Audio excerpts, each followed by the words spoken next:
gede-gede dalam jumlah downloadnya banyak gitu ya. Sehari bisa ratus bahkan ribuan download.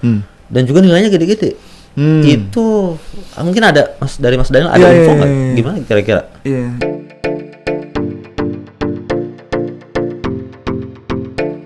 Halo semuanya, balik lagi bareng gue Fajrul. Kali ini gue bareng Mas Daniel. Mas Daniel ini CEO dari Rich Visual. Nah, kalau teman-teman mungkin ngikutin konten Reels atau juga TikTok gue mungkin beberapa kali, gue sempat mention Rich Visual. Rich Visual ini salah satu official, bukan salah satu ya, mungkin salah satunya ya. Salah satunya, betul Mas. Official apa namanya? Partner dari Shutterstock di Indonesia. Jadi orang atau perusahaan kalau beli foto di Shutterstock, perusahaan Indonesia itu lewat Rich. Betul. Berarti beliau ini megang data banyak perusahaan ini beli foto apa aja dan ini penting banget buat kontributor Shutterstock di Indonesia. Dan kita akan bongkar semua kira-kira kategori foto yang banyak dibeli sama perusahaan di Indonesia tuh yang kayak gimana sih? Nanti kita omongin dari A sampai Z, kita bongkar semua. Siap. Oke, mungkin dari awal kita akan bahas dari Rich-nya ya. Mungkin biar teman-teman tahu Rich Visual ini nanti bergeraknya di bidang apa aja dan seterusnya. Silakan Mas. Thank you Mas Fajrul. Ya, jadi Rich Visual ini kita ditunjuk sama Mas Shutterstock jadi partnernya mereka di Indonesia sejak tahun 2017 gitu ya. Jadi tujuannya mereka tunjuk kita itu karena mereka butuh penyambung lidah lah gitu antara mereka regionalnya dengan customer Indonesia gitu. Karena culture-nya beda, juga lisensi juga beda gitu. Jadi mereka butuh orang-orang yang paham sama lisensi sama itu sebetulnya. Lalu juga paham orang-orang yang paham sama market industri mereka gitu. Dan juga user gitu. Jadi sejak tahun 2017 itu kita ditunjuk. Itu awalnya kita studio biasanya. 2016 studio foto gitu. Studio foto. Cil-cilan 2016. Cuma karena gue punya pengalaman di stock foto sejak tahun 2010 tuh ya. Dulu sama 123 RF. Tahu gue tuh. Tahu ya. Gue awal-awal cari info tentang jualan foto kan gue cari banyak ya. Ada Getty Image, ada Shutterstock, iStock, salah satunya 123 RF. Nah, itu mereka lumayan sebetulnya. Mereka berangkat dari tadinya kan mereka premium collection tuh Mas, Imagine. Saya sama nama Getty kan. Terus karena royalty free konten tuh populer waktu itu, mereka bikin lagi 123 RF gitu. Nah, itu mereka fokusnya tuh waktu itu ke Asian collection gitu lama. Jadi koleksi foto-foto Asia etnis Asia gitu. Ya, betul. Nah, cuma waktu gua kerja 123 RF, Shutterstock tuh lagi growingnya lagi cepet banget gitu. Dan koleksinya itu masif banget itu penambahannya gitu. Karena global kali ya. Maksudnya kalau tadi ngomongin Asia aja ini lebih global ya. Global dan yang beda lah fundingnya kayaknya. Karena mereka kelihatan di digital marketingnya agresif banget waktu itu juga kan untuk dapetin traffic gitu. Nah, sejak jadi waktu terakhir tuh kompetitor paling besar Shutterstock gitu. Dan susah nyanyiin mereka karena koleksi mereka tuh diverse banget dan bagus banget. Dan karena traffic mereka lebih tinggi juga itu ya, jadi banyak konten kontributor itu yang kalau mau jualan foto pertama kali pasti ke Shutterstock dulu. Shutterstock gitu. Iya Mas. Jadi karena lebih gampang, terus lebih waktu itu interface-nya belum sebaik sekarang tapi udah lumayan sih. Tapi yang paling penting itu gampang kejualnya sih untuk kontributor gitu. Iya nggak sih? Betul. Dan waktu itu masih dermawan banget tuh komisinya Mas. Masih besar ya? Iya, masih bisa dapat $2 sekali download gitu. Oh iya? Iya. Dulu gua ngerasain itu masih di yang paling rendah gitu ya, minimalnya 0,25 ya. Kan sempet iya benar. Sebelum sekarang jadi 0,1. Iya, benar. Receh banget ya. Receh banget. Nah, makanya waktu nonton TRF itu udah tahu Shutterstock gitu. Dan emang udah kagum juga sama fitur-fiturnya, kagum juga sama kualitas si platformnya ini. Nah, begitu akhirnya mutusin resign, terus ditawarin Shutterstock jadi partner, ya itu kayak udah kayak dreams come true aja gitu betul. Karena kita udah paham sama industrinya, terus kita juga emang udah tahu kualitasnya Shutterstock gitu kan. Nah, waktu dia jadi partner itu ya sebenarnya 2 tahun 3 tahun pertama tuh memang fokusnya tuh cuma untuk gimana cara jualan lisensi yang perusahaan. Sebenarnya kita cuma bisa dapat komisi kalau kita bisa jualan lisensi perusahaan. Oh gitu. Iya. Oh, kan lisensi ini ada yang perusahaan, ada yang berarti ada yang individu gitu ya? Ya itu benar Mas. Itu yang banyak belum orang tahu sebetulnya. Jadi kan sebenarnya bisa aja beli langsung kan dari salestalk.com-nya tuh. Iya. Itu lisensinya yang di situ tuh yang pertama kali kita lihat tuh lisensi individu sebetulnya. Oke. Lisensi individu maksudnya itu cuma boleh ada 1 orang download, 1 orang yang gunain, 1 orang yang publish gitu. Oh, jadi aturannya gitu ya? Iya. Enggak download bebas aja gitu ya? Enggak. Oh, jadi mereka tuh kan kalau di subscription itu ada namanya single seat sama multi seat gitu. Iya. Ya kayak Netflix lah. Dia kan ada yang family, ada yang 1 orang. Nah, itu sebenarnya secara hukum itu memang dibedakan gitu. Karena royalty free ini karena royalty-nya udah free tuh ya, udah bisa pakai selamanya sebetulnya. Iya. Nah, itu dibatasin di penggunaan kebutuhan kecil yang micro-nya itu, micro needs-nya itu. Ini ngomongin RF atau royalty free karena banyak teman-teman yang salah persepsi ya. Dia kira karena free, ada kata-kata free-nya jadi fotonya digratiskan, padahal enggak gratis kan. Cuma di penggunaannya. Cuma yang dibebaskan itu royalty-nya. Royalty-nya itu berarti dulu tuh kalau ada royalty kayak RM itu setiap durasinya habis harus diperpanjang. Jadi dulu itu dulu itu ada RM namanya royalty, dia royalty management. Iya. Royalty manage ya? Rights. Hak. Oke. Dan itu sangat terbatas buat si penggunanya, usernya di waktunya sama juga di medianya. Penggunaan medianya berarti ya. Betul. Kalau sekarang yang dibatasin di medianya, tapi waktunya udah enggak. Nah, itu RF ya. Oke. Ya mungkin orang kira-kira free karena ya ada kayak kontennya kayak ada problem kayak free pick gitu. Iya. Nah, free pick itu bukan royalty free, dia Creative Commons sebenarnya. Beda lagi ya? Beda lagi Creative Commons. Apa tuh Creative Commons? Nah, Creative Commons ini banyak sebenarnya tiersnya. Oke. Yang paling umum itu biasanya untuk artikel sih, yang memang si kontributor misalnya dia fotografer, jurnalis fotografi, yang memang dia pengen kontribut aja ke masyarakat konten-kontennya itu. Dia kasih masyarakat izin untuk download image-nya tanpa perlu confirm lagi ke dia gitu. Jadi itu jadi Creative Commons Zero gitu. Jadi ya common tuh akhirnya untuk komunitas gitu. Oh, yang di free pick yang gratis itu. Nah, kalau terus di free pick itu ada yang harus attribution, maksudnya kalau kita gunain kita harus attribute itu siapa, kasih kredit title ya. Credits ya. Ini punya ini karya siapa gitu. Ya. Oke. Tapi memang juga memang ada yang benar-benar CC zero gitu, benar-benar free bisa nomor siapa aja nih. Free pick tuh ada gitu. Dan di Indonesia memang kayaknya orang nggak begitu peduli ya. Maksudnya gue nggak tahu ya, orang tuh nggak peduli atau memang ya mereka cari untungnya ya, tinggal pakai aja gitu. Padahal lisensi tiap karya, entah itu foto dan seterusnya beda-beda ya. Betul. Jadi itu juga yang coba kita jembatanin tuh Mas, literasi tentang lisensi. Oke. Kita fokusnya tuh ke perusahaan, karena literasi itu kan sebenarnya pokoknya kita mau ngerti terus kita baca gitu kan. Oke. Kebanyakan ya teman-teman yang gunain konten salestalk di perusahaan itu kebanyakan designers yang udah disuruh beli aja gitu kan. Nah mereka kan nggak punya waktu untuk baca itu gitu. Itu yang kita coba jembatani. Nah kebetulan juga pengertian lisensi industri kita itu masih minim lah, karena harus baca sebetulnya. Iya. Jadi banyak juga dari kita tuh yang penting itu kan emang jadi kalau kita bicara secara makro gitu Mas ya. Ini kan sebenarnya industri kreatif yang berhubungan sama seni. Nah, sayangnya seni di Indonesia ini kurang dihargai dibanding seni-seni di luar sana gitu. Ya itu ada hubungannya sama kemampuan kita appreciate kreatornya lah sebetulnya. Nah, lisensi itu yang sebenarnya ngelindungin kreator untuk bisa dapetin hak yang sepantasnya lah gitu. Kita sebagai kontributor, kita sediain waktu, kita kasih kreativitas kita untuk dapetin untuk hasil satu karya, ya lisensi ini yang lindungin kita pantasnya dapatnya berapa gitu.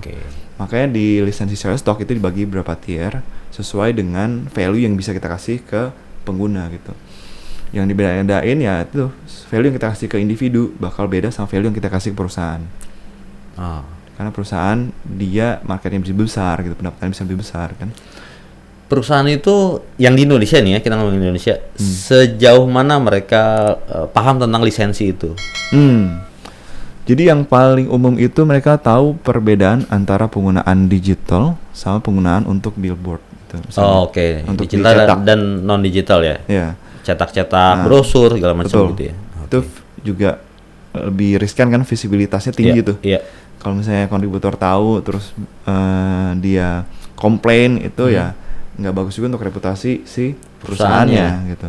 Dan mereka itu paham gitu. Sebenarnya berarti kontributor bisa komplain ya, misalnya dia punya satu karya terjual gitu di Shutterstock, terus kok harganya kecil gitu. Tiba-tiba dia lihat di jalanan misalnya ada billboard, wah ini kok foto gua ada yang pakai satu perusahaan gitu, perusahaan gede lah. Itu dia bisa komplain si kontributornya. Iya, bukan cuma bisa tapi berhak sebetulnya Mas. Sih gimana caranya? Nah, jadi di Shutterstock itu memang kan ada beberapa peraturan yang udah dijanjiin ke si user, tapi itu juga jadi perjanjian antara Shutterstock dengan kontributor gitu. Agreement yang sudah kita tangani, yang kita baca itu ada itu. Kita agreementnya banyak banget. Gue paling malas kalau baca ada langsung aja deh. Nah itu tugas kita juga untuk jelasin. Sebenarnya ada di situ ya. Ada di situ. Tercantum. Oke, I see. Jadi sebenarnya kita dikasih perjanjian kalau misalnya kita bisa dapetin komisi sesuai dengan lisensi yang di-download. I see. Oke. Sama si user. Artinya itu izin yang kita kasih. Ada batasan-batasannya. Nah, Shutterstock itu cuma sebagai perantara, kayak wasitnya doang gitu sebetulnya. Tapi dia nggak bisa bertindak kalau nggak ada komplain dari kontributornya gitu. Jadi dia baru bisa investigasi benar nggak dia pakai yang sesuai kalau ada komplain dari kontributor. Nah, sebenarnya bisa langsung ke Shutterstock, ada platformnya di situ sebenarnya untuk report. Tapi kalau misalnya ada keterbatasan bahasa gitu ya, bisa kita bantu gitu. Jadi tinggal lapor ke Risk Visual. Jadi Risk bisa ngebantu kalau kita mau komplain misalnya karya kita tidak dipakai beda antara yang dibeli sama yang dipakai. Betul. Dan itu udah beberapa kasus suksesnya. Ada ya? Jadi ada salah satu kontributor yang menarik tuh ya, ada satu billboard itu di Jakarta, di mana-mana. Di mana-mana. Yang pakai salah satu BUMN lah. Wow. Nah. Wow. Terus. Di dalam satu billboard itu ada beberapa konten image yang di cut out jadi satu. Itu punya beberapa kontributor gitu. Nah, kontributor kita kenal kebetulan gitu. Dan ada yang satu senior juga gitu sebetulnya. Nah, akhirnya karena ada salah satu yang lihat itu kasih kita buktinya, ya kita bantu komunikasi ke si kliennya gitu. Nah, kliennya ini memang ternyata nggak tahu kalau harus pakai yang enhance gitu. Jadi pakai yang standar. Tapi untungnya ya mereka punya etikat baik untuk langsung upgrade gitu. Waktu mereka upgrade, ya udah langsung. Kalau dari kita itu kalau misalnya upgrade, kita nggak bisa jual yang enhance, kita jual yang lebih tinggi. Namanya enterprise license. Enterprise. Paling tinggi enterprise atau di atas? Paling tinggi. Enterprise itu ada dua, ada media license dan premier license. Jadi yang media license lebih murah, premier license lebih mahal. Itu paket penjualan di Shutterstock tertinggi itu dua license itu. Oke. Nah, jadi ya kontributor dapatnya lebih daripada enhance. Nah, jadi yang gitu ada beberapa kasus sebetulnya. Ada lagi yang kasus salah satu yang pakai salah satu perusahaan telekomunikasi Indonesia juga ada gitu. Ada di mana-mana nih. Muka si kontributornya ini dia pakai muka dia untuk dijadiin konten stock foto. Terus muka dia dipakai tuh. Dia billboard. Di billboard. Wow. Nah, itu dibantu waktu itu sama Mas Rizky Pradata. Untuk komplain ke kita gitu. Terus dijembatani dan akhirnya ini kliennya ngerti, cuma dia bilang kecolongan. Soalnya waktu itu lagi buru-buru untuk naikinnya gitu. Berarti dia upgrade paket juga gitu. Itu lalu ada beberapa lagi sih yang ditangin sama tim gua gitu. Berarti si Riz ini kan udah banyak kliennya di Indonesia ya? Iya. Berarti kan tahu ya data orang atau perusahaan Indonesia tuh beli foto yang paling banyak. Ini mulai dari kita ngomongin industri deh. Industri apa yang paling banyak beli foto di Shutterstock di Indonesia? Ya. Jadi menarik karena ini baru kepikiran beberapa tahun yang lalu sih Mas. Jadi sebenarnya kita tuh punya kapabilitas untuk bisa nggak cuma jualan lisensi ke perusahaan, tapi kita juga bisa jadi istilahnya jadi protektor lah untuk si user. Biar dia dapat hak yang sepantasnya. Tapi ternyata kita bisa juga jembantanin antara gap antara kebutuhan si user sama kemampuan si kontributor untuk hasilin konten yang gampang kejual gitu. Ya, memang yang dibutuhkan sama si user ini. Betul. Karena kita punya kita punya semua data download dari user kan. Nah itu sebenarnya kan bisa kita analisa dan kita rangkum trennya seperti apa gitu. Nah tadi mulai dari industrinya. Jadi kan kita punya CRM, user-user kita dari industri apa aja. Terus kita lihat juga penggunaannya sebesar apa gitu. Nah itu kita bisa analisa sebetulnya. Apa tuh yang paling gede? Industri yang paling sering untuk gunain stock foto itu ya obviously itu industri dari periklanan ya, advertising. Karena dari awal juga ya stock foto ini laku itu untuk advertising sih. Waktu pertama kali dipasarin terus laku itu karena industri advertising ini gitu. Karena mereka itu jadi muara dari semua kebutuhan kreatif perusahaan-perusahaan di Indonesia yang gede-gede gitu. Karena mereka eksekusi. Dulu gue pernah dengar cerita dulu kayaknya pernah kerja di advertising di Singapura. Iya benar. Ini ada pertanyaan tadi pagi gue lagi ngebuka TikTok, ada yang nanya. Ya, let's say advertisingnya, kenapa mereka nggak motret sendiri? Pertanyaan bagus. Mereka masih potret sendiri, tapi untuk kebutuhan, tapi mereka tetap perlu stok foto untuk kebutuhan yang beda gitu. Jadi kan sekarang kebutuhan untuk visual tuh masif Mas. Jadi nggak cuma untuk misalnya untuk billboard, nggak cuma untuk POSM yang di retail gitu, tapi yang paling banyak tuh untuk sosial media kan. Nah, sosial media itu mereka ngepost mungkin sehari nggak cuma sekali, bisa 2 kali, 3 kali di beberapa channel gitu kan. Jadi kalau misalnya harus foto terus itu boncos budget marketing mereka gitu. Ya paling enak ya, dan juga waktunya kan untuk foto itu kan perlu persiapannya banyak kan. Ada pre-productionnya, ada production, ada post-productionnya gitu kan. Itu kan butuh waktu seminggu 2 minggu mungkin kan. Nah kalau stok foto ya mereka tinggal cari yang kira-kira sesuai dengan kriteria mereka, mereka tinggal download.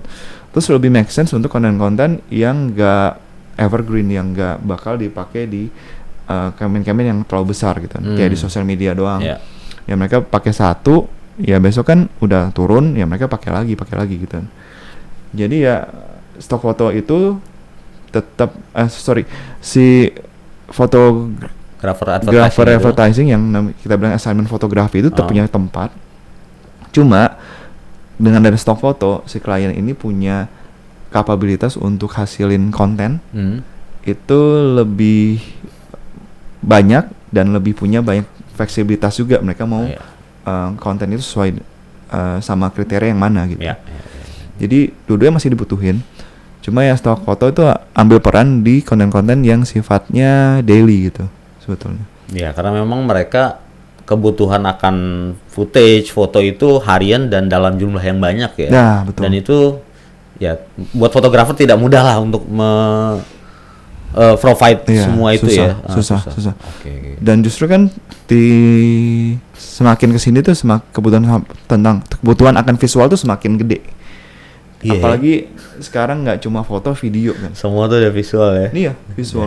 Karena kita tiap hari di di handphone lihat. Iya betul. Jadi kan dan bukan cuma landscape sekarang kan ya? Bukan cuma landscape. Portrait pun. Portrait. Itu banyak dicari. Jadi sebenarnya simple untuk kita prediksi kira-kira yang kita bisa jual itu apa. Ya itu dari perkembangan si teknologi ini terhadap dunia marketing sebetulnya. Oke. Nah kalau bisa lihat itu ya kita bisa hasilin produk-produk yang sesuai sama demand market kan gitu. Selain advertising apa lagi industri yang banyak? Selain advertising itu yang kedua media mainstream kayak Kompas gitu-gitu. Ya, mereka walaupun mereka punya fotografer tapi tetap balik lagi ke situ ya. Tetap. Dan mereka butuhnya itu bukan yang editorial justru Mas. Oh gitu. Ya, mereka itu butuh gambar-gambar yang untuk misalnya untuk artikel resep masak misalnya. Tips kesehatan. Ya, jadi kayak ilustrasi buat artikelnya ya? Iya, betul. Pelengkap artikel. Iya, yang mereka bentuk creative image. Iya. Karena editorialnya mereka udah punya fotografer sendiri. Iya, mereka udah punya kontributor sendiri gitu. Jadi masih ada tempat untuk editorial. Justru gambar-gambar makanan kita gitu yang diproduksi Rice Visual itu kebanyakannya dipakai untuk media. Oh, yang beli media. Oh. Untuk jelasin resep cara bikin martabak kayak gimana misalnya, manfaat buah misalnya itu apa aja gitu. Oh, berarti pertanyaan gue selanjutnya sebenarnya udah sempat kejawab nih. Apa tuh? Foto yang cukup banyak dibeli di Indonesia salah satunya makanan. Betul. Salah satu makanan. Salah satu makanan. Makanan itu nomor 2. Makanan nomor 2. Nomor satunya apa? Nomor 1 ya itu obviously itu orang, model. Oh. Jadi model studio shoot atau yang lifestyle gitu. Nah menarik. Jadi model yang laku itu justru bukan yang terlalu banyak di furnish gitu ya, dipoles. Tapi yang penting unik dan relevan. Yang masuk unik relevan itu untuk di dunia advertising itu mereka yang penting itu ekspresi sama gesture. Oke. Gitu kan. Ini teman-teman info penting nih. Kalau mau motret model, berarti model untuk dijual nih ya, bukan beauty shoot, bukan yang kayak gitu. Ekspresi sama gesture. Ya. Itu yang penting. Iya, betul. Entah itu di outdoor atau di indoor. Yang penting ekspresinya dapat, gesturnya dapat, terus jadi ceritanya dapat gitu. Karena itu yang mereka perluin untuk nyampein message ke customer mereka sebetulnya. Nah, yang menarik itu ada konten-konten model yang sebenarnya kalau kita produksi budgetnya tuh nggak mahal-mahal banget Mas. Nah, kayak gimana tuh? Oh menarik nih. Kalau budget kan buat teman-teman pasti menarik banget ya. Iya. Dan bisa lah teman-teman kerjain di rumah. Selalu ada cara untuk kita start small lah di stock photo. Oke. Jadi kita tinggal cari background yang solid gitu, yang polos kayak gini misalnya. Iya. Lalu kita bisa foto diri kita sendiri dengan bisa variasiin outfitnya, tapi satu outfit kita foto dengan ekspresi yang beda-beda. Oke. Dan juga gaya yang beda-beda juga. Gitu. Oke. Nah ternyata itu yang dibutuhin sama advertising, karena mereka nggak bakal pakai backgroundnya, mereka bakal cut out, terus dimasukin ke desain. Oh jadi di crop, lalu dia fokus di modelnya itu ya. Ada misalnya ada visual untuk diskon 50%. Nah bayangin aja lagi kita pegang kayak ada mikrofon gitu misalnya, terus teriak gitu. Oh. Nah, foto-foto kayak gitu yang banyak dibeli. Iya. Nah justru mereka nyari satu model yang bisa mereka pakai untuk beberapa kreatif dengan gaya beda-beda. Gitu. Oh. Jadi ya, dan nggak perlu good looking Mas. Wow menarik. Jadi nggak perlu good looking. Yang penting tadi balik lagi ya. Betul. Ekspresi sama gesture harus itu aja. Yang penting relevan.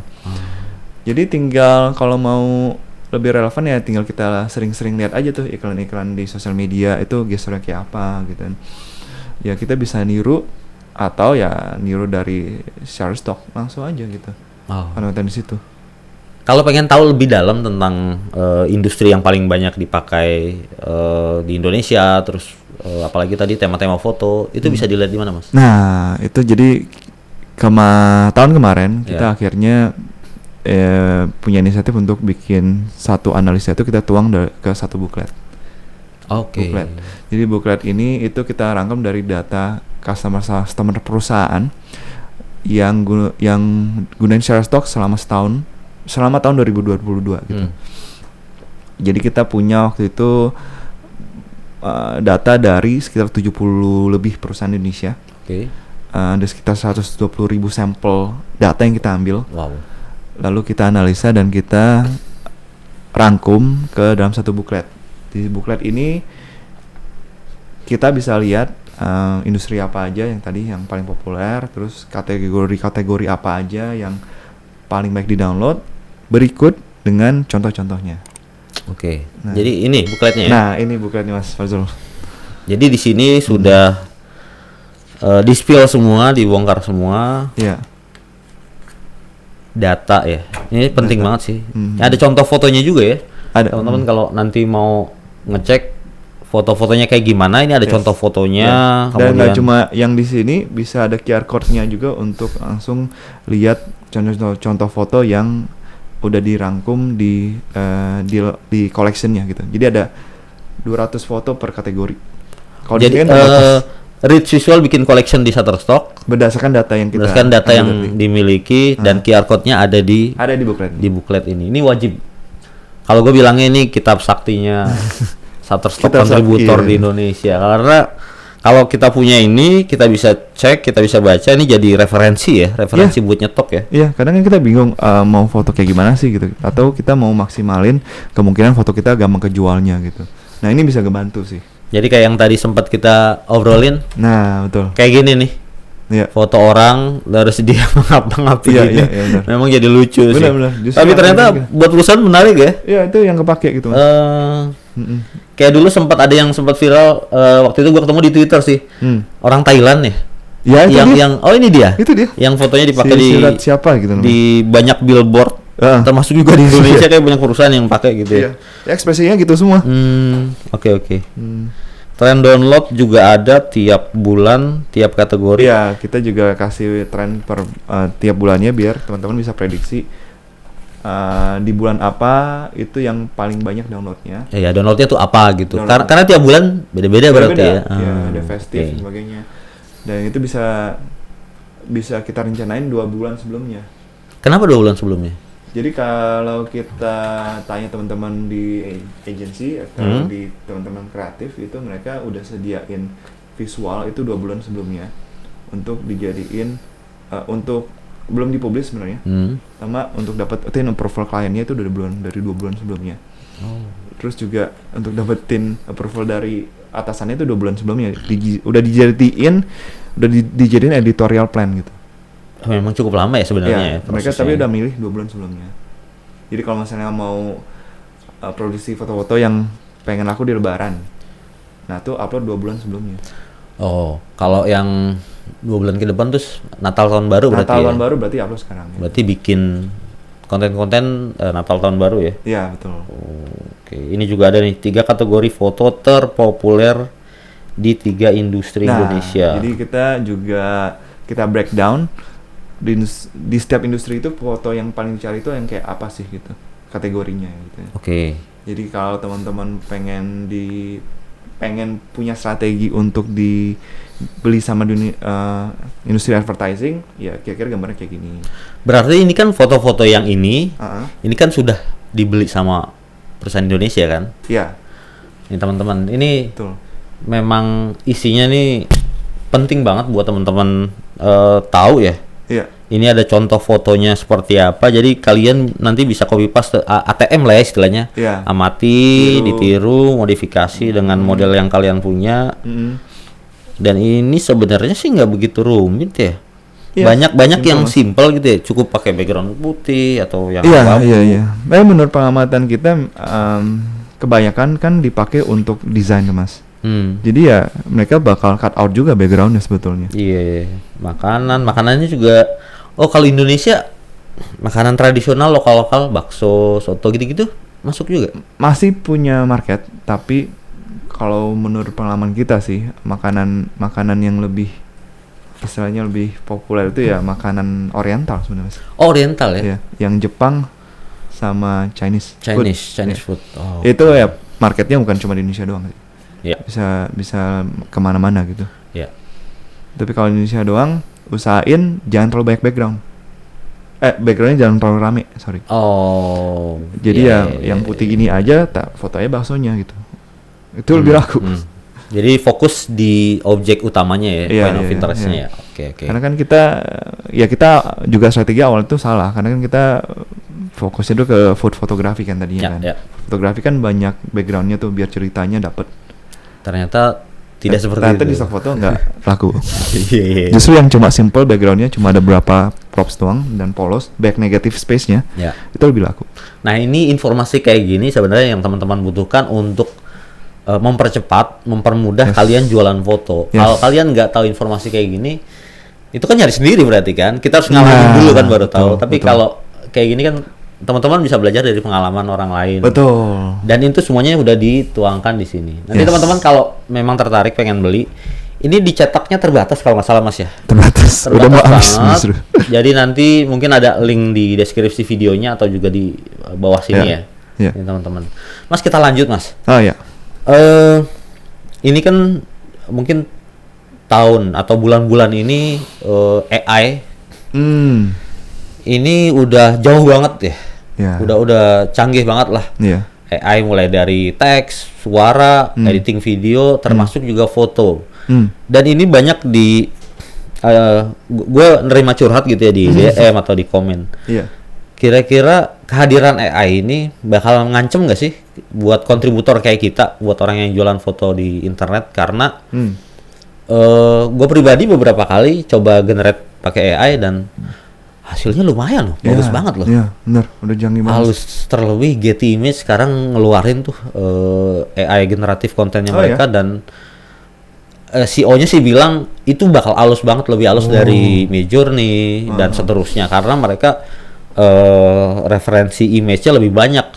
Gue lupa 400 atau 200 juta foto gitu yang mereka punya. Di Getty. Gimana Mas menurut Mas Daniel?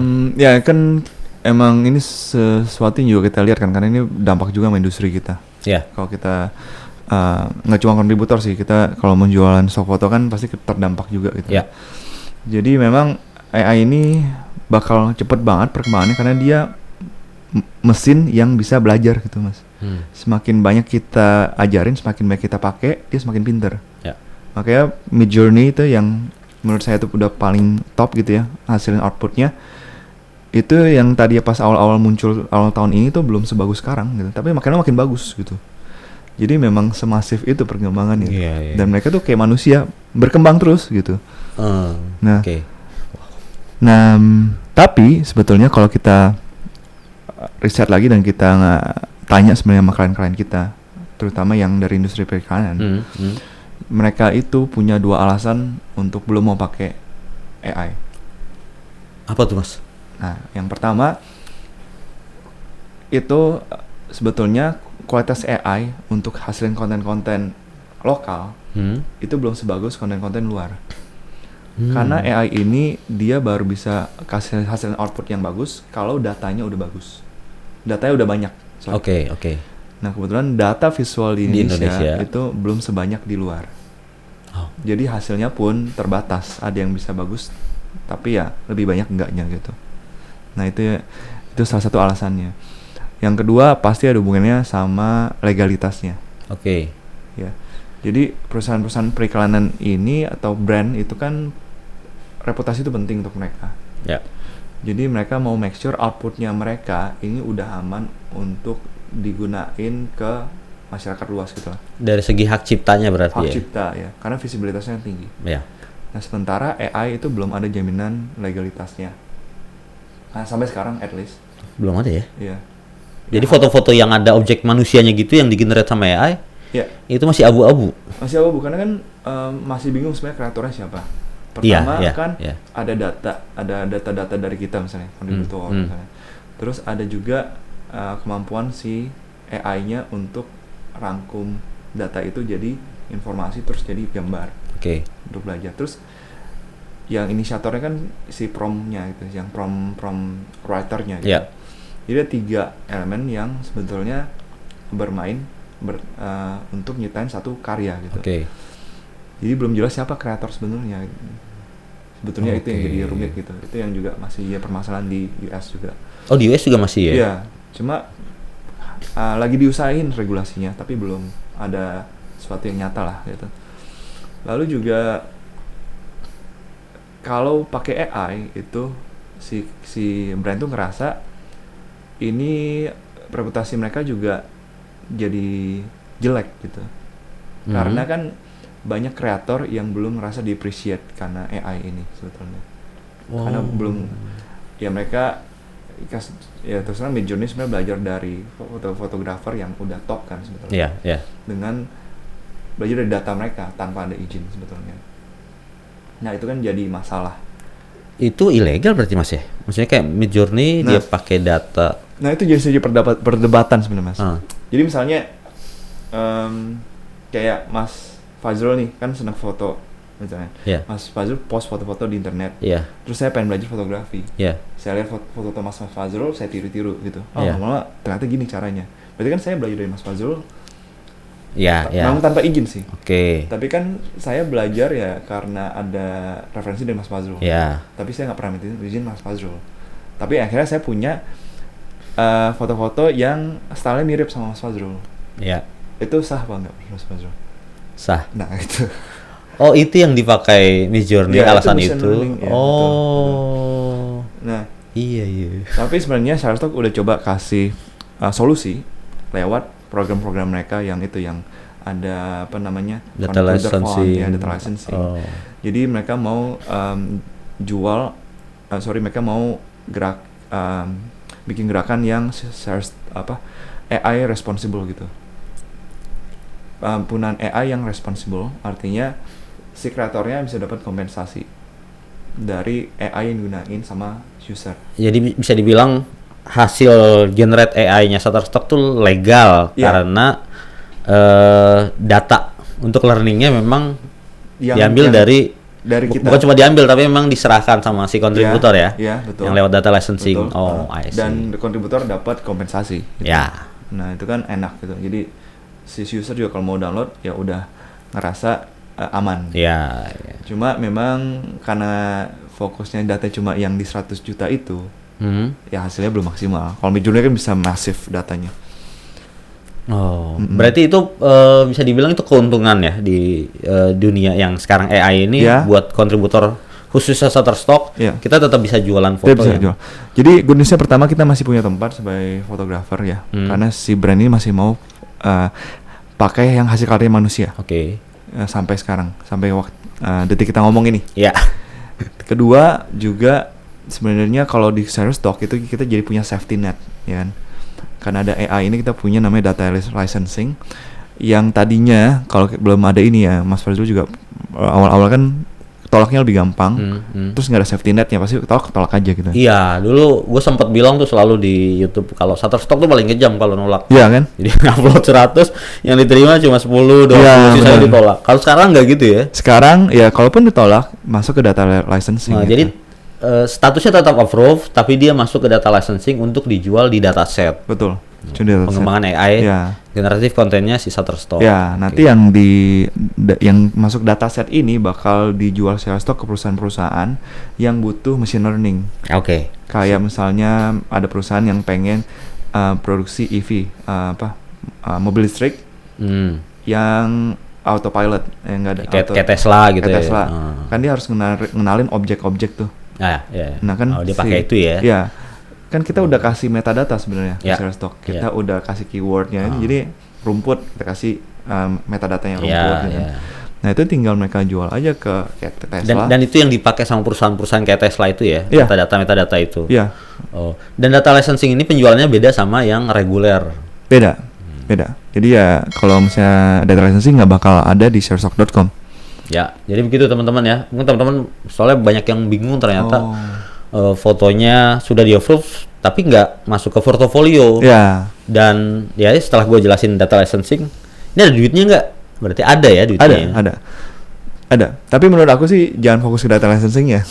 Karena duitnya kecil sebenarnya. Duitnya kecil. Tapi jadiin itu safety net. Jadi at least dengan data licensing usaha kita waktu yang kita keluarin itu nggak bakal sia-sia. Tetap ada. Tetap ada. Apalagi waktu kita masih mau trial and error dulu gitu. Oke. Dia pembayarannya kayak gimana sih kalau data licensing itu? Itu bakal dirangkum, diakumulasi setiap 3 bulan atau 6 bulan sekali. Oh, nggak kayak yang ya itu ya? Iya, nggak satuan gitu ya? Jadi satuan. memang banyak. Oke. Emang langsung dirangkum. Jadi menurut aku sih ya teknologi kita nggak bisa lawan sih mas. AI, tapi kita harus bisa jadiin ini temen lah gitu. Oke. Sarannya apa selain ya menurut Mas Daniel ya, keuntungan kalau di Shutterstock ya kita udah tahu ya foto-foto itu akan data licensing gitu ya. Yeah. Kalau di luar Shutterstock kira-kira apa yang harus mungkin kita lakukan nih sebagai fotografer kontributor? Iya. Oke. Jadi ya AI ini sebenarnya kan kalau Mas Fazrul udah rasain bisa bantu kita untuk tingkatin efisiensi gitu mas. Iya. Yang tadinya lama jadi cepet lah istilah gitu. Iya. ChatGPT. Langsung ngedit video ya. Iya benar kan? Gila tuh gue pernah ngeliat. Iya. Orang ngedit video podcast jadi cepet banget pakai. Nah pakai AI. Bener. Efisiensi dari segi harga juga, expense juga gitu. Yang tadinya mahal ya dengan cuma langganan berapa dolar per bulan udah bisa hasilin yang tadinya ratusan dolar. Gitu. Iya. Iya. Nah itu yang kejadian di teman-teman agensi yang untuk proses ideation atau proses pre-productionnya. Di mana? Pre-productionnya biasanya mereka kalau misalnya mau syuting TVC, mereka harus ada mood board kan. Mood board itu mereka biasanya hire illustrator. Oke. Illustrator tuh mahal karena harus bisa gambar kan. Sekarang Midjourney doang. Diganti AI. Diganti AI. Itu di Indonesia udah ke dampak apa di luar? Udah ke dampak. Di Indonesia juga udah. Jadi untuk bagus untuk bisnis tapi kasihan profesinya sih gitu. Oh. Tapi ya sekarang juga banyak AI artis sebetulnya. Jadi mereka gunain Midjourney terus tawarin mereka dapat job dari perusahaan yang butuh mood board. Ya mereka gunain Midjourney untuk lebih cepat aja gitu. Iya. Jadi memang teknologi nggak bisa dilawan. Tapi kita harus pintar-pintar untuk ngikut ya. Nah, dari sisi fotografi kan sekarang banyak generative fill ya kalau di Adobe gitu ya. Iya. Nah, ada Firefly kalau nggak salah. Adobe Firefly. Nah itu bisa bantu kita untuk produksi foto sesuai dengan yang kita mau atau mau kita perbaikin kesalahan-kesalahan yang tadi kita nggak bisa perbaikin di foto gitu. Oh iya. Nah itu masih bisa dijual sebagai stock foto gitu karena itu kan generative fill doang. Yang goodness-nya kalau yang teman-teman nggak bisa digital imaging dan generative fill ya udah nggak usah belajar digital imaging lagi. Iya. Tinggal pakai generative fill aja gitu. Dulu gue belajar Photoshop tuh beli buku tuh di Gramedia. Iya. Iya, dan itu waduh, satu-satu tuh. Jadi step by step ini klik apa. Kalau sekarang udah ada Firefly, selesai ya. Iya sih. Tinggal masukin prompt ya. Tinggal masukin prompt. Masukin prompt. Iya. Cuma yang menurut gua sih ya belajar yang kayak Mas Fazrul tadi yang baca buku itu masih perlu sih sebetulnya. Karena otak perlu dilatih juga ya Mas Fazrul. Kalau kebanyakan tergantung sama AI gitu. Iya kayak ChatGPT gitu ya. Atau lama-lama kemampuan kita nulis, kemampuan kita hasilin sesuatu itu ya tergantung teknologi. Gue jadi kepikiran gini deh. Si AI itu makin pinter karena kita feeding terus kan. Kitanya makin bodoh ya. Bener. Karena kita bener. Instan terus semuanya. Iya instan terus. Ya kayak gini Mas, dulu kan sebelum ada handphone tuh ya. Kita kalau pernah ngalamin zaman-zaman ini nggak sih Mas? Zaman-zaman ada phone book tuh, nulis. Iya. Nulis. Ini nomor telepon. Terus biar gampang kita ingetin kan. Iya. Nah sekarang kita nggak perlu ingetin lagi. Iya, dan susah ya. Iya. Makin susah nginget angka gitu. Bener. Kemampuan kita inget angka jadi lebih susah sekarang. Nah takutnya kayak gitu. Jadi harus imbang sih menurut gua. Gunain teknologi untuk bantu efisiensi. Cuma jangan terlalu tergantung sama teknologi. Coba kita harus punya waktu untuk ningkatin skill kita juga gitu. Wah, kalau nggak kayak kesadaran kayak gitu tuh bahaya banget ya berarti ya. Iya benar. Iya, kita kan? bisa kebawa gitu. Jadi ada dua sisi koin lah teknologi ini. Bisa kita ada sisi baiknya, ada sisi buruknya juga. Jadi semua teknologi sih gitu sih Mas. Balik lagi gitu ya. Oke, Mas Daniel, ini mungkin dari Rich Visual ada saran nggak buat teman-teman kontributor di Indonesia? Iya, jadi kalau di Rich Visual itu kita visinya tuh kita pengen kontributor ini dapetin hal yang sesuai. Dan juga kita pengen si usernya ini dapat perlindungan yang sesuai juga gitu Mas. Yeah. Jadi kita selalu ngedepanin itu masalah literasi lisensi. Jadi untuk teman-teman kontributor, kita selalu suggest penting untuk tahu haknya kita itu dengan tahu batasan-batasan lisensi, khususnya di Shutterstock gitu kan. Karena itu hak kita gitu. Nah, kita menurut aku sih industri ini baru bisa naik tarafnya itu kalau masing-masing dari kita itu bisa perjuangin apa yang jadi haknya kita yang dilindungi sama lisensi itu gitu. Karena kalau misalnya yang tadi kita bahas, kalau misalnya di Thailand itu udah gampang banget kan untuk mereka bisa dapetin penghasilan yang nggak cuma 0,1 doang gitu. Udah lebih udah earningsnya udah lebih enak gitu.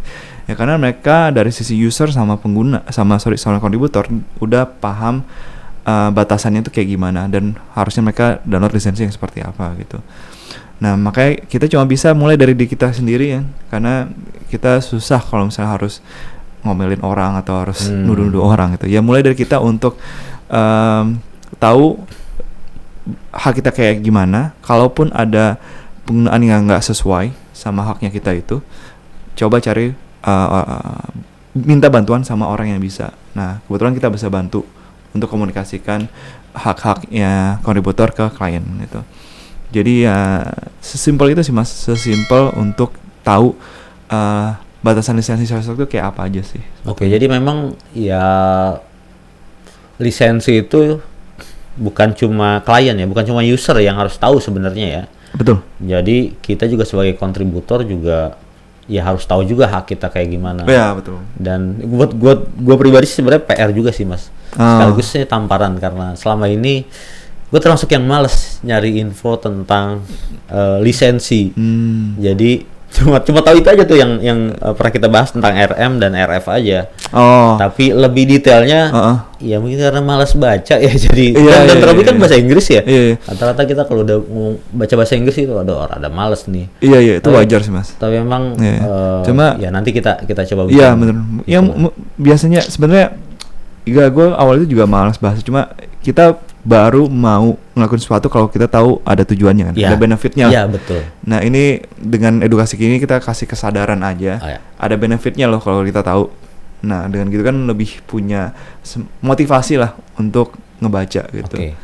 Tadi sempat ngomong tentang Thailand ya, gue masih penasaran sampai sekarang dan karena gue nggak ngeliat cuma sekali dua kali tapi cukup sering di Facebook itu ada grup Microstocker, Shutterstock dan seterusnya dan mereka kadang suka sharing earning pendapatan kontributor Thailand yang gede-gede banget, gede-gede dalam jumlah downloadnya banyak gitu ya, sehari bisa ratus bahkan ribuan download dan juga nilainya gede-gede.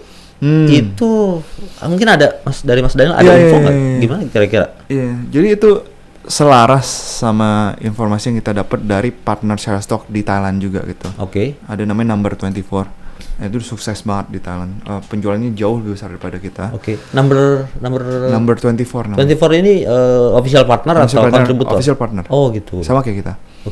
Cuma penjualan mereka jauh lebih masif gitu ya. Mereka bisa dapetin yang isinya target kita setahun, buat mereka targetnya setengah tahun gitu. Jadi ternyata buat mereka itu jual lisensi yang tingkatannya lebih tinggi itu lebih gampang, dan lisensi perusahaan itu juga lebih tanpa mereka harus edukasi, si pengguna tahu oh ya gue harus beli lisensi yang ini gitu karena gue perusahaan gitu. Nah itu bisa terjadi karena ya literasi lisensinya. Balik lagi tadi ya. Literasi tentang lisensi itu udah bagus dari sisi pengguna sama kontributornya. Nah hasilnya kalau kita lihat juga nggak cuma earnings, kita lihat juga koleksi Thailand itu kualitasnya juga udah lebih bagus daripada koleksi kita gitu. Kualitas fotonya berarti ya? Betul. Jadi ya karena kan si kontributornya itu ngerasa worth it untuk produksi konten. Dan mungkin ada fotografer yang tadinya memang fotografer komersil karena mereka ngerasa penghasilan lumayan, worth it, mereka mau terjun ke Microstock gitu. Modal mereka udah lebih ada ya, mulai dari gearnya, kameranya sampai skillnya. Jadi kualitasnya juga lebih bagus. Nah mungkin kalau di Indonesia juga ya mungkin aku lihat fotografer yang sebenarnya kualitasnya bagus-bagus itu belum mau masuk ke Microstock karena mereka ngelihat itu harganya penny, receh-receh gitu. Gitu. Ya kan mereka udah punya kerjaan yang bisa kasih hasil mereka yang lebih tinggi gitu. Kalau industrinya sendiri perusahaan-perusahaan yang butuh stok foto, beli stok foto gitu, lebih besar Thailand atau Indonesia? Nah, ini menariknya karena kalau dari hasil penjualan microstock di Thailand itu pembelian microstock di Thailand itu lebih tinggi daripada di Indonesia. Tapi spending advertising di Indonesia tuh jauh 2-3 kali lipat lebih tinggi daripada Thailand. Wow. Gitu ya? Nah, berarti kan ada gap antara spending advertising sama microstock kan. Ya itu asumsi kita pasti ya lisensinya baik yang salah. Iya. Benar. Berarti memang ya penting banget buat paham lisensi, entah dari perusahaannya sendiri atau dari kontributornya. Karena Rich cuma bisa nuntut kalau fotografer yang punya karyanya. Yes, itu betul Mas. Karena kita sebagai partner cuma bisa edukasi, itu yang kita lakuin tiap hari. Tim kita itu sales timnya ya cuma bisa edukasi, telepon atau email. Cuma kalau kliennya nggak mau gitu ya, tetap mau gunain yang salah, kita nggak bisa apa-apa. Kecuali kontributor yang tahu dan komplain, itu baru bisa diinvestigasi sama Shutterstock-nya. Jadi bahkan dari Shutterstock sendiri harus ada laporan dulu ya? Iya. Aduan dari si kontributor ya? Betul. Oh gitu. Betul. Yeah. Jadi itu power kontributor itu tinggi sebenarnya sebagai kreator sebetulnya. Ya, asal kita tahu. Teman-teman kontributor juga yang kayak Shutterstock ini paling populer deh di Indonesia. Maksudnya kontributornya banyak banget dan informasi ini jadi sangat penting buat teman-teman semua supaya kita sama-sama jadi polisi. Iya, jadi kita tahu hak kita dan kita berani untuk karena ya kan ada juga orang ya udahlah gua orangnya bukan yang suka nuntut gitu. Cuma ya kita tegakin tegakin otoritas lisensi ini bukan cuma untuk kita, tapi untuk marketnya gitu. Untuk market dan kedepannya biar marketnya kayak Thailand ya, gede-gede banget ya. Benar. Karena sekali ada satu kasus, ya itu bisa jadi inspirasi untuk orang lain. Gitu. Iya. Dan perusahaan yang lain juga bakal harusnya lebih melek lagi lah. Iya, betul. Teman-teman kontributor kalau mau laporan, misalnya fotonya ada yang dipakai, bisa kemana? Bisa langsung ke risvisual.com. Di website /report ya. Itu langsung atau ke risvisual.com aja cari tab report, itu bisa langsung isi formulir untuk lapor ke kita gitu. Itu teman-teman ya, nanti kalian kunjungin aja websitenya risvisual.com. Nah, di situ ada form pengaduannya. Ya, betul.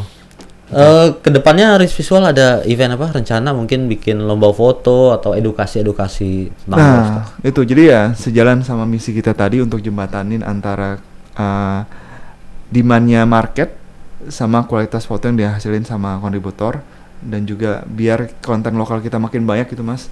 Ya kita bikin kelas-kelas yang untuk mungkin teman-teman yang belum pernah terjun sebelumnya ke stok fotografi atau bahkan nggak tahu sama sekali fotografi itu kayak gimana gitu. Tapi kita mulai dari sesuatu yang lebih gampang itu. Pokoknya kalau teman-teman punya handphone, kita mau ajarin gimana caranya buat penghasilan pasif dengan gunain handphone kita gitu. Nah, jadi di tanggal 19 November kita bakal adain satu bootcamp 1 hari untuk belajar gimana gunain handphone kita ini sebagai aset. Karena kita bakal kasih tahu gimana caranya foto yang bagus ya. Terus kita bakal gunain ajarin sampai upload. Nah, di event ini kita bakal minta bantuannya Mas Fazrul sebagai pembicara, karena kita lihat dari konten-kontennya Mas Fazrul juga itu sederhana lah ya untuk cara-caranya gimana cara ngambil foto, tapi itu menurut gua itu relevan sama yang dibutuhin market gitu. Jadi kemungkinan untuk bisa kejualnya itu juga lebih gampang. Eventnya di mana Mas? Nah, eventnya di Jakarta Design Center, Mas Fazrul. Di tanggal 19 November mulai dari pagi tuh ya, dari jam 10 sampai jam 5. Jadi 2 sesi ya teman-teman ya. Jadi teman-teman siapin, kosongin kepalanya, kita bakal belajar. Gimana cara jual foto di internet dari A sampai Z, dari dasarnya, fundamental, sampai bisa upload fotonya, dan nanti kita belajar banyak hal ya di situ. Banyak hal juga. Termasuk juga nanti mau di-spill juga nih. Nah, betul. Iya kan? Jadi kan yang di booklet ini 2022 nih. Nanti di event nanti kita bakal share yang data terbaru. 2023 ya. Wow, ini yang data-data terbaru ini penting banget ya. Penting. Jadi kita bisa bandingin masih relevan nggak 2022 atau ada perubahan atau ada peningkatan gitu. Iya, ya. Wah, keren. Kita Nanti buat teman-teman yang mau daftar, nanti linknya ada di videonya atau di deskripsi video. Ya. Ada diskon. Bisa online sama offline juga. Ada diskon sampai mudah-mudahan nih gua cepet uploadnya nih sampai akhir bulan ini. Sampai akhir bulan ini atau ya 20 pendaftar pertama untuk yang offline. Oke, 20 pendaftar pertama offline bakal ada diskon menarik.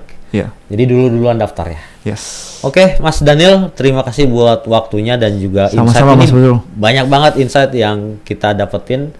Teman-teman kontributor juga nih jadi paham ternyata kita bukan cuma motret upload ternyata ya. Iya, betul. Ada hal lain yang harus dilakukan, terutama di pemahaman tentang lisensi. Yang nantinya akan berimbas ke besarnya marketnya tambah besar dan income-nya juga tambah besar. Oke, kita ketemu lagi di podcast selanjutnya. Terima kasih.